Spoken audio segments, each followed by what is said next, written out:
Hi, and welcome to the Tech Journey Insights podcast, where we navigate the ever evolving world of tech careers and finding your own path.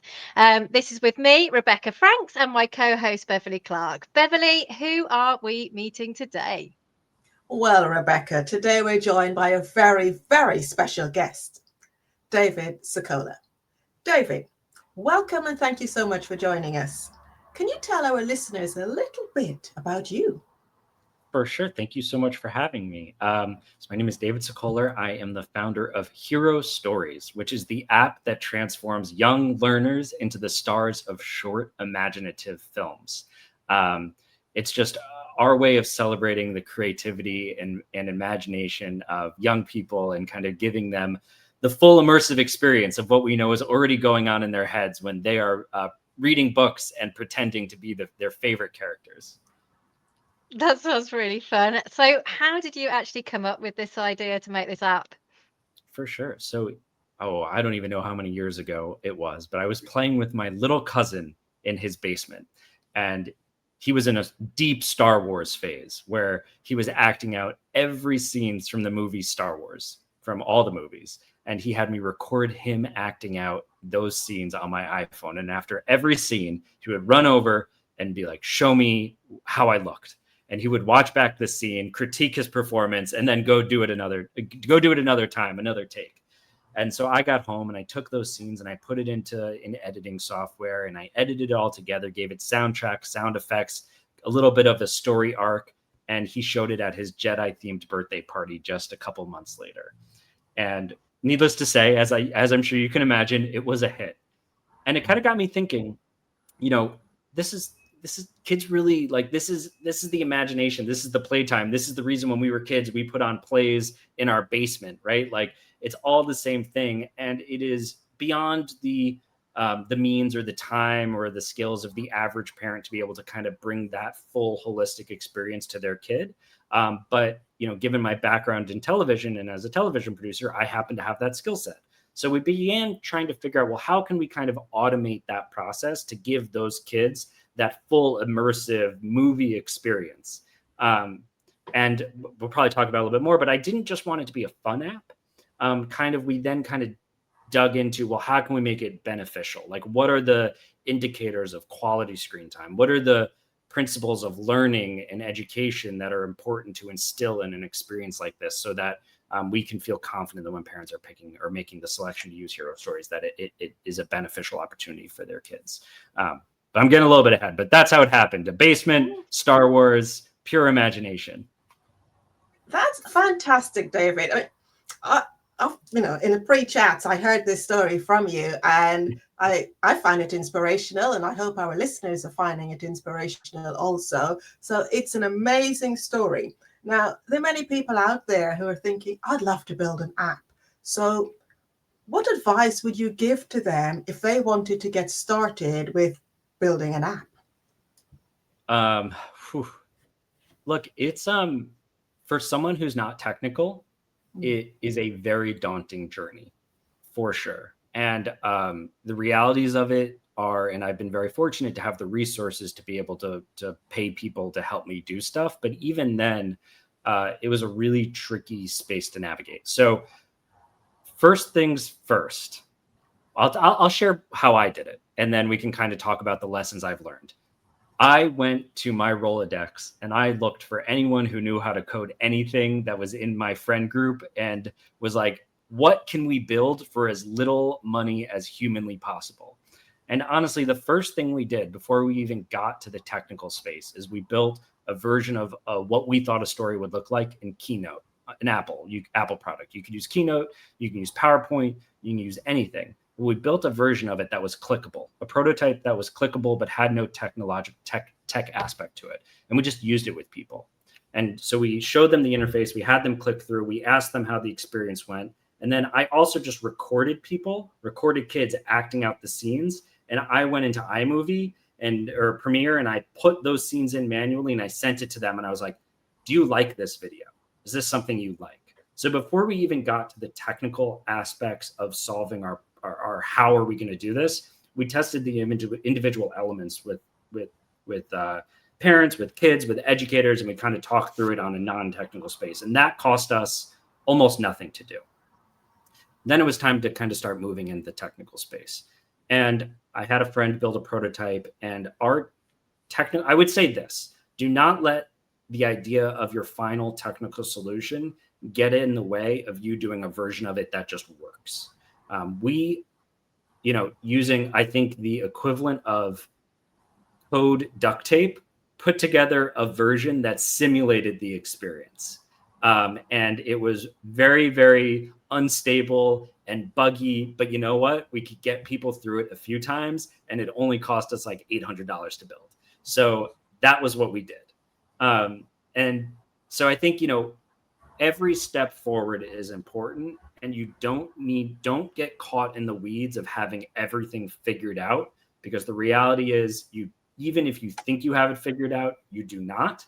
And getting started and getting user feedback as soon as possible before you start investing in the tech side of it is the best thing that you could possibly do.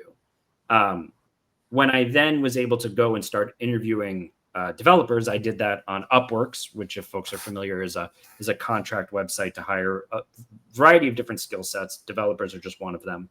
And what I would recommend, again, to non-technical people is interview a lot of developers.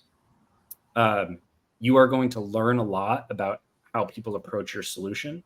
You're going to start hearing common threads and common approaches. And I think when you start hearing those things repeatedly, you start realizing like, okay, so that could be a path that I should go down. But at the beginning, it's all going to seem somewhat nonsensical, and repetition is really important. And I think the best way to get, we don't want to take advantage of people, but kind of to get free advice is to just kind of interview people, talk through your solution or talk through what you're trying to achieve, and try to figure out the best path forward. Because the reality is, the goal that you're trying to get towards, there are 800 billion ways to do it. And figuring out which one is the right one at that stage is a really challenging thing to do. And don't beat yourself up if you end up wishing you had done it differently 2 steps down the road, because I think that is life. That was a very long-winded answer. No, that is really, really sound advice, and I totally agree with you. Just get started. Whatever you can get to that point, and then when you can try and bring people in to help you, that can help you go a bit further, a bit faster. That's really great, and I'm sure our listeners would really love to know, look, the age range for your app, but also what I'd be really interested in is, I'm assuming it's quite a young age group. So what have you done in terms of like your UX to really get young people to be able to use it quite easily and intuitively? Mm-hmm. Yeah, for sure. So our age range, I would say 4 to 12. Really, probably the sweet spot is 4 to 8, but I include the 12 because, and I'll talk about this a little bit with our user experience. We've designed it in kind of an open-ended way that an older kid can use it with a younger kid. And we've seen that a lot with siblings, where maybe the story is a little young for a 12-year-old, but a 12-year-old is definitely not too young to be directing their little sibling on how to act out a scene, right? Like that is something that the older sibling loves to do. And that is something that we encourage and facilitate throughout the entire experience. As far as making it accessible for young kids, our motto has been simplicity. And I think that lends itself for a few things. From a development side, it has helped us keep our cost and keep kind of our ability to iterate, something that we're able to do fairly easily. But also, just at the end of the day, like, things need to be easy. They need to be frictionless. So we've basically kept the entire design, and I can even pull it up right here to show folks, as simple as we possibly can. So when you go into our app, you'll see just a few buttons.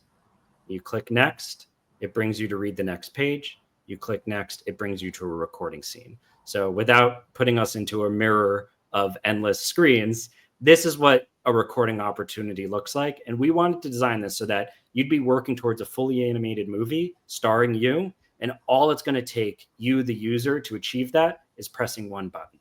So if we press the record, that's it. The timer starts counting down. You have the opportunity to act out how you'd like to act the scene, and then that's it. We've recorded it. Oh, you're gonna hear us, and then you move on with your story. So as you can see, that's it. We have forward arrows, we have back arrows. You can put the music on, you can turn the music off. You press one button, and that is all you have to do. And it was very important to us, if we're leading with design, that simplicity is our primary goal. And we need to do whatever we can with technology, with design, with back-end work to make it that so that the user never has to do more than just that. And that has kind of been our guiding principle and something that we've maintained from the beginning. That's amazing. I really like that. Keep it simple, because tech can be so overwhelming for many people.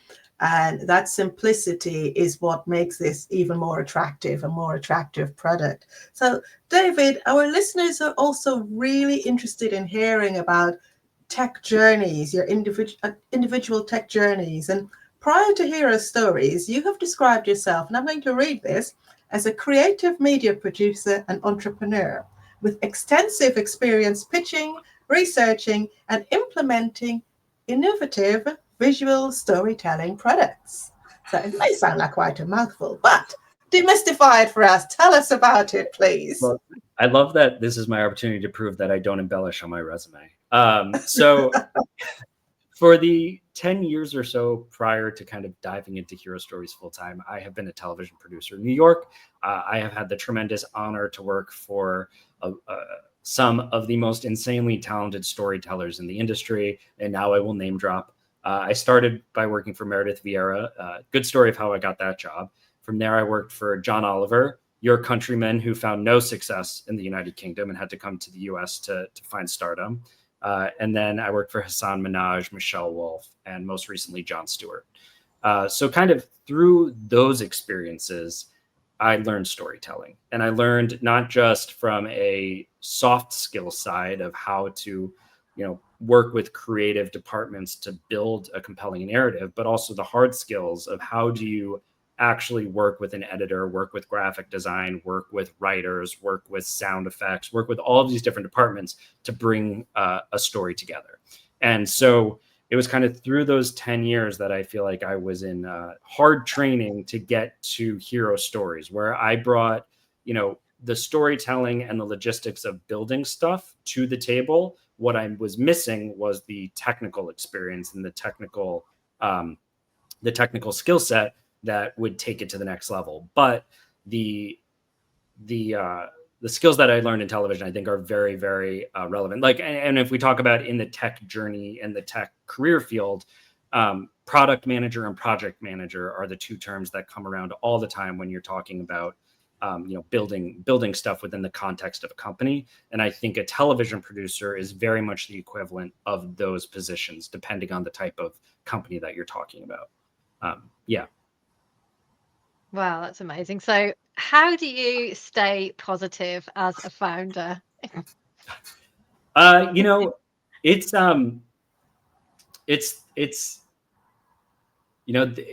you own it. And I think that's kind of an amazing thing, right? Some days are tough where you're sitting waiting for people to get back to you, or you finally get an answer that is not what you're hoping for. A place isn't able to adopt your product or whatever it may be.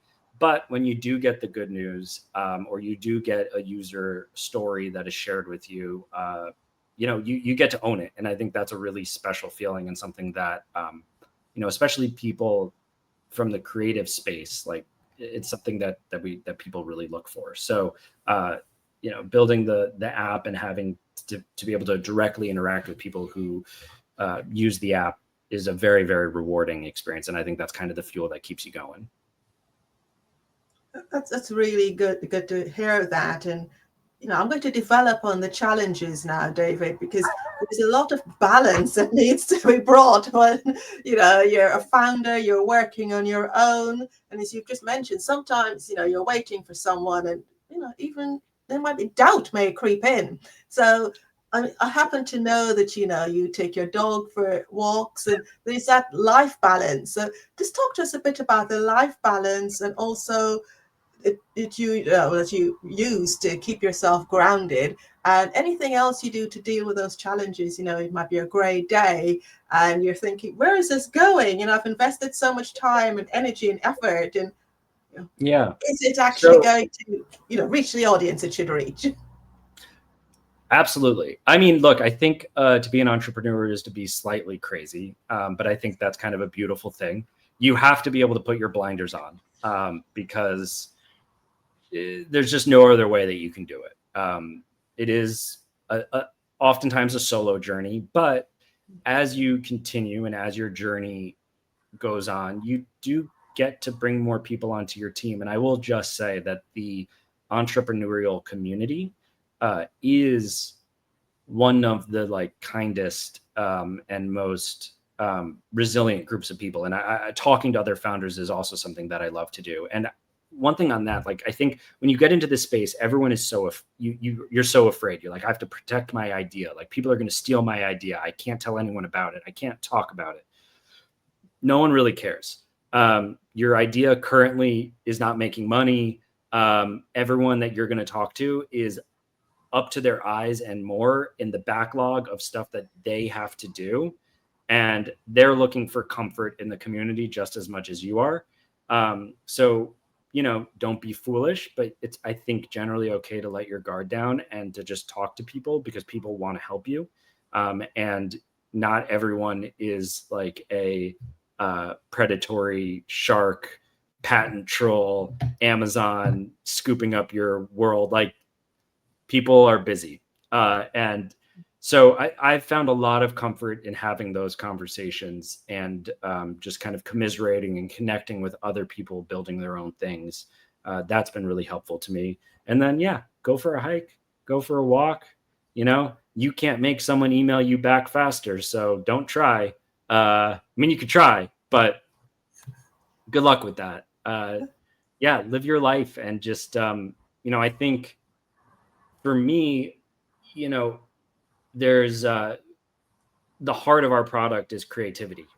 And it's something that we hope to inspire in others, but we also have to maintain within ourselves in order to be able to continue to bring inspiring and creative stories to the public. So maintaining that aspect of my life and the life of the people I work with is really important. I love that. I absolutely love it.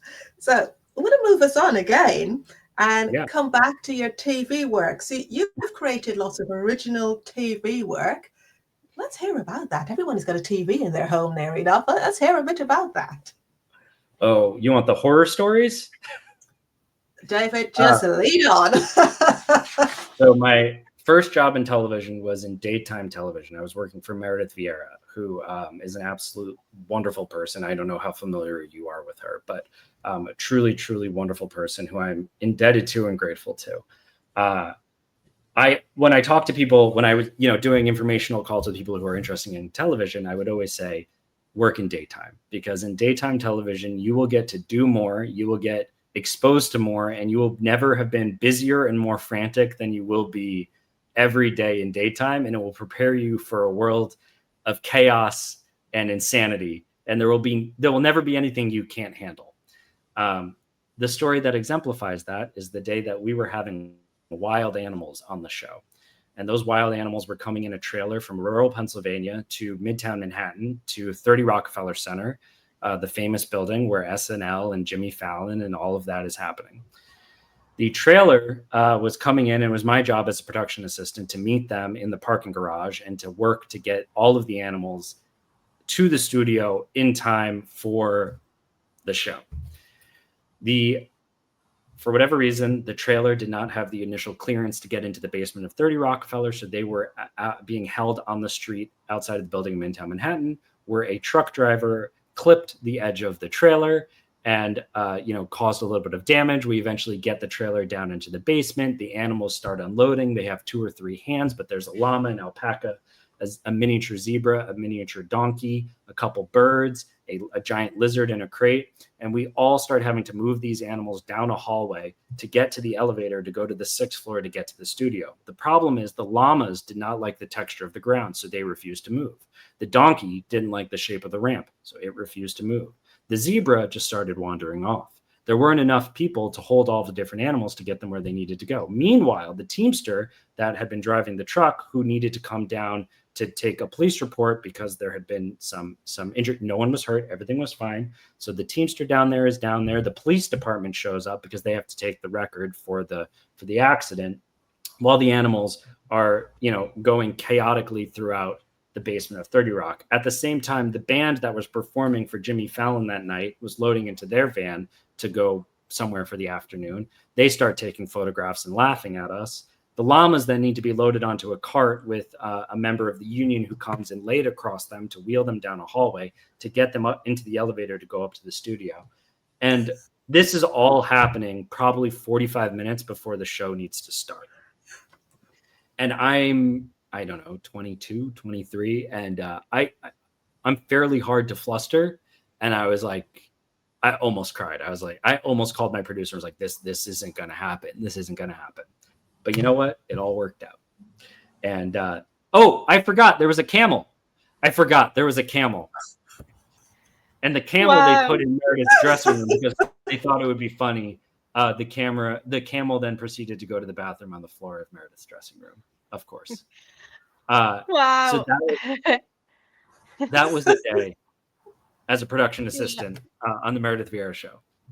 That is amazing. I can see why you were a storyteller, because I could see every little detail of what was happening there. like I was living it myself. That was a really, really amazing story. It does sound chaotic. And the TV and film industry is actually changing quite a lot. We've got some quite cool things coming out. There's lots of independent studios sort of popping up. I think it's particularly in the UK. I like I actually know quite a few independent studios that are launching, which sounds really exciting. But also we've got the introduction of AI. So can you share any changes that you've witnessed with our listeners, particularly with changing in the industry and probably with AI as well? Where do you think it's all heading?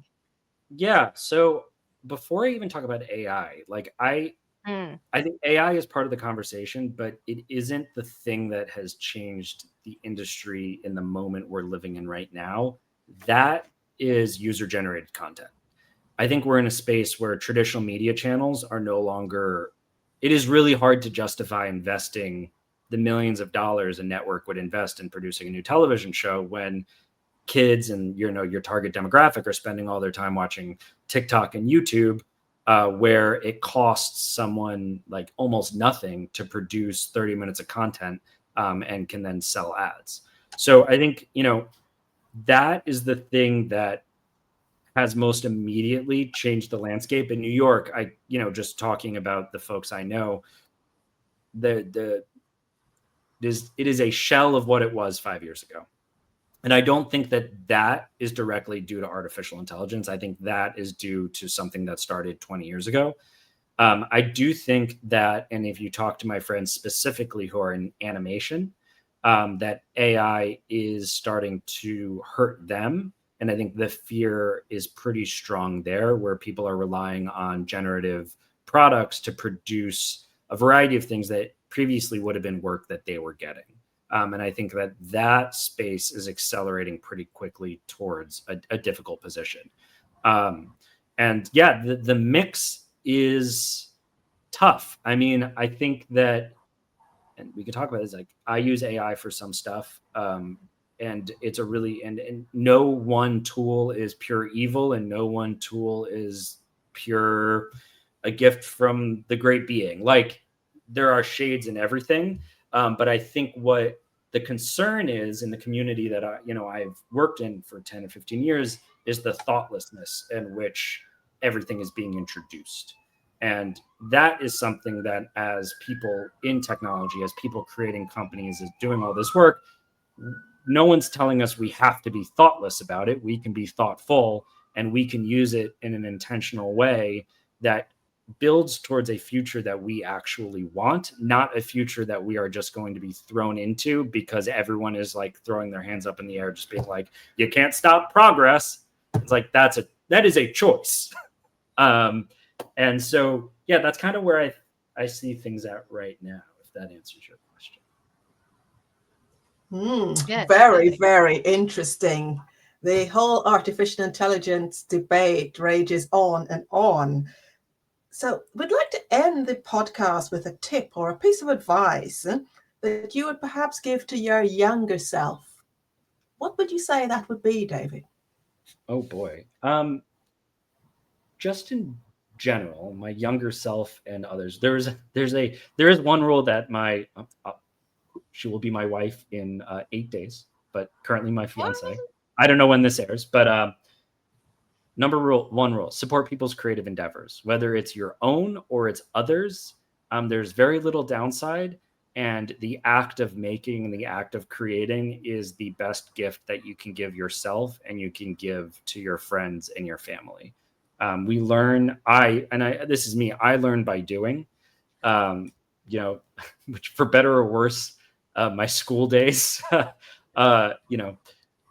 That was not how I prefer to learn, but just do stuff, make things, it leads to other things. And that is how you're going to evolve whatever product or idea you have, and you're going to evolve your skill set. It is a really competitive world right now. But I think one thing that people respect are people who just are taking action and making things. There's no reason to wait for that moment. Just start.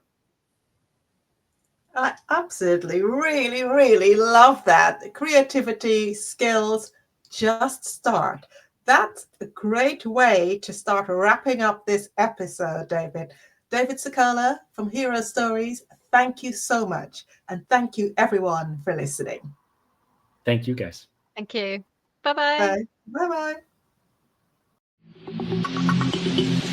Bye-bye.